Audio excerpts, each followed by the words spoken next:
नरसी का भाट। नरसी जी भगवान श्री कृष्ण के बहुत बड़े भक्त थे।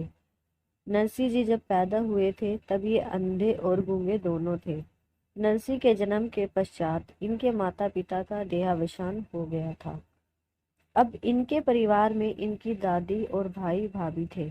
नरसी जी की दादी को नरसी जी की बड़ी चिंता थी कि मेरी मृत्यु के बाद इनका कौन होगा। आज के समय में भाई और भौजाई किसके कब तक होते हैं। इसलिए इनकी दादी इनको संतों के पास लेकर जाती थी और संतों से हाथ जोड़कर कहती थी कि बाबा ये हमारा छोरा है, इसको ऐसा आशीर्वाद दे दो कि यह देखने और बोलने लग जाए। एक बार नरसी जी की दादी एक संत के पास गई। वो संत आंख मूंदकर ध्यान मगन थे। अब नरसी जी की दादी संत को बार बार ध्यान से जगाती और कहती कि बाबा जी हमारे छोरे को आशीर्वाद दो, लेकिन बाबा तो ध्यान में ही लगे रहे। दादी के बड़े प्रयास और विनती के बाद उस संत ने अपनी आंख खोली और कहने लगे कि क्या हुआ बूढ़ी माई, हमें भगवान का ध्यान क्यों नहीं करने दे रही हो। तब नरसी जी की दादी ने कहा कि हे बाबा, आप तो भगवान के बहुत बड़े भक्त हो, इसे आशीर्वाद दे दो ताकि यह छोरा देखने और बोलने लग जाए। वह संत बोले कि आजा बेटा। नरसी जी उस संत के पास जाकर बैठ गए। संत ने नरसी जी के आंख और मुंह पर अपने हाथ को फेरा और उनके कान में फूंक मारी और कहा कि बेटा बोल राधे कृष्ण राधे कृष्ण। नरसी जी बोले राधे कृष्ण राधे कृष्ण। नरसी जी की दादी बहुत खुश हुई और बाबा को बहुत सारी धन दौलत देने लगी। तब संत जी बोले कि मैं इस धन दौलत का क्या करूंगा, आप इसे अपने साथ ही लेते जाइए, मुझे यह सब कुछ नहीं चाहिए। नरसी जी की दादी नरसी जी को घर लेकर आ गई। नरसी जी की भाभी को पता चल गया कि मेरा देवर देखने और बोलने लग गया। जब नरसी जी बड़े हुए तब दादी ने नरसी जी का विवाह कर दिया। नरसी जी दिन भर राधे कृष्ण का जाप करते थे। इसके अलावा और वो कोई काम नहीं करते थे। नरसी जी के विवाह के कुछ दिनों बाद इनकी दादी का देहावसान हो गया। अब नरसी और उनकी पत्नी दोनों दिन भर राधे कृष्ण का जाप करते रहते थे। नरसी जी की भौजाई नरसी और उनकी पत्नी को देखकर जलती रहती थी कि ये कुछ काम धंधा तो करता नहीं है, सिर्फ बैठे बैठे दिन भर भोजन करता है। एक दिन नरसी जी ने अपनी भौजाई से कहा कि भाभी, आज मुझे दूध रोटी खाना है, आज मुझे दूध रोटी दे दो। यह सुनकर इनकी भौजाई और जल गई। वह बोली, कोई काम धंधा तो करते नहीं हो और दूध रोटी मांग रहे हो, जाओ भाग जाओ यहाँ से। यह सुनकर नरसी जी घर छोड़कर चले गए। बीच में उन्हें जंगल मिला और वहां पर एक शिवलिंग था। नरसी जी उसी शिवलिंग से लिपटकर भगवान भोलेनाथ का नाम लेकर रोने लगे और कहने लगे कि प्रभु मुझे एक बार राधे कृष्ण का दर्शन करवा दो। नरसी जी इसी तरह पूरे 7 दिनों तक बिना कुछ खाए पिए भगवान भोलेनाथ के शिवलिंग से लिपटे रहे। भोलेनाथ नरसी जी के समक्ष प्रकट हो गए और कहने लगे कि बेटा तुझे क्या चाहिए, तूने 7 दिनों तक बिना कुछ खाए पिए मेरी तपस्या की है, जो तुझे मांगना हो मांग ले।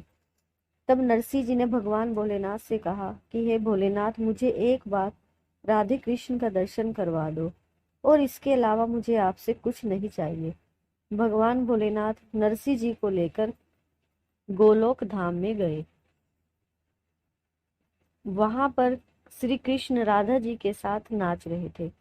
कृष्ण से कहा कि हे प्रभु, ये संसारिक जीव आपका बहुत बड़ा भक्त है। तब श्री कृष्ण ने नरसी जी को अपने हृदय से लगा लिया और नरसी जी से कहा कि बेटा, अब तुम पृथ्वी लोक पर वापस चले जाओ और धर्म का प्रचार प्रसार करो, हमारी कथा को लोगों को सुनाओ, हमारा प्रचार प्रसार करो। जो लोग अधर्म के मार्ग पर चल रहे हैं उन्हें रोको। उसके बाद नरसी जी अपने घर वापस आ गए। अब नरसी की भौजाई ने नरसी जी को अलग कर दिया। कुछ दिनों बाद नरसी जी की बेटी हुई। उसका नाम नानी बाई था। जब नानी बाई बड़ी हुई, अपनी बेटी नानी बाई का विवाह कर दिया। अब नरसिंह जी दिन रात राधे कृष्ण का भजन करते रहते थे और आते जाते लोग खाने के लिए कुछ दाल चावल पैसा दान कर देते। इसी से नरसिंह जी का गुजारा चलता था। कुछ दिनों के बाद नानी बाई की एक पुत्री पैदा हुई। जब वह विवाह योग्य हो गई तब उसके ससुराल वालों ने नरसिंह जी को एक मायरा भेजा जिसमें कि दहेज मांगा गया था। उसमें सोना चांदी के साथ और बहुत कुछ लिखा था जो कि नरसिंह जी से मांग की गई थी। नरसिंह जी ने उस चिट्ठी को भगवान श्री कृष्ण के चरणों में रख दिया और कहा कि प्रभु बेटी आपकी है, इसलिए मायरा भी आपको ही भरना है। अब आप ही सब कुछ जानो, मैं सिर्फ आपको जानता हूँ। यह कहकर नरसिंह जी राधे कृष्ण जपने लगे। उसके बाद नरसिंह जी सोचने लगे कि मेरी एक ही बेटी है, मेरे पास कुछ नहीं है, तो क्या हुआ, जो कुछ मेरे पास है मैं वही दान कर दूंगा। यह सोचकर नरसिंह जी अपने भाई के पास गए और कहने लगे कि भैया मुझे बैलगाड़ी दे दो, मुझे वायरा भरने जाना है। यह सुनकर नरसिंह जी का भाई नरसिंह को मना कर देता है। उसके बाद नरसिंह जी गांव वालों से कहकर किसी तरह बैलगाड़ी का इंतजाम करते हैं। बैलगाड़ी की कंडीशन अच्छी नहीं थी और बैल भी बूढ़े थे। नरसिंह जी के साथ 10 सूरदास रहते थे, वो भी नरसिंह जी के साथ उनकी बैलगाड़ी पर बैठ गए। अब रास्ते में अंधेरा हो चुका था। सुनसान सड़क थी कि बीच में आगे ढलान आ गई और बैलगाड़ी चलते चलते अचानक पलट गई। अब बैलगाड़ी की रस्सी टूट गई, गाड़ी ऊपर हो गई और नरसिंह सहित सभी सूरदास गाड़ी के नीचे हो गए। अब नरसिंह जी भगवान श्री कृष्ण को याद करने लगे और कहने लगे कि हे प्रभु, आपने अर्जुन के रथ को संभाला था, आज मेरी बैलगाड़ी संभालो। जब भक्त ने श्री कृष्ण को इस तरह याद किया तो श्री कृष्ण एक आदमी का रूप धारण करके नरसिंह जी के पास आए। नरसिंह जी से कहने लगे कि मुझे नरसिंह जी के भात में जाना है, मुझे ले चलो। नरसिंह जी कहने लगे हमारी गाड़ी टूटी हुई है और मैं ही नरसिंह हूँ, तुम भात में जाकर क्या करोगे।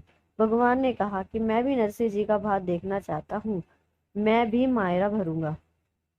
भगवान श्री कृष्ण बैलगाड़ी को बनाने लगे और थोड़ी ही देर में बैलगाड़ी बनकर तैयार हो गई। नरसिंह जी ने उस व्यक्ति से कहा कि तुमने बैलगाड़ी बनाई है, अब तुम ही इसे चलाओ। सभी बैलगाड़ी पर सवार हो गए और बैलगाड़ी एक विमान के रफ्तार से चलने लगी।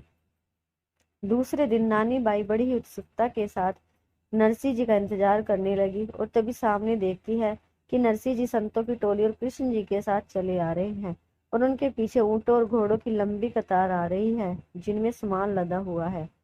ऐसा मायरा न अभी तक किसी ने देखा था न ही देखेगा। यह सब देखकर ससुराल वाले अपने किए पर पछताने लगे। उनके लोभ को भरने के लिए द्वारकाधीश ने 12 घंटे तक स्वर्ण मुद्राओं की वर्षा की। नानी बाई के ससुराल वाले उसे सेठ को देखते ही रहे। किसी के समझ में कुछ नहीं आ रहा था, बस नानी बाई ही समझती थी कि उसके पिता की भक्ति के कारण ही श्री कृष्ण उससे बन गए हैं और उनका दुख अब देख नहीं पा रहे हैं, इसलिए मायरा भरने के लिए स्वयं ही आ गए हैं। इससे यही साबित होता है कि भगवान केवल अपने भक्तों के बस में होते हैं।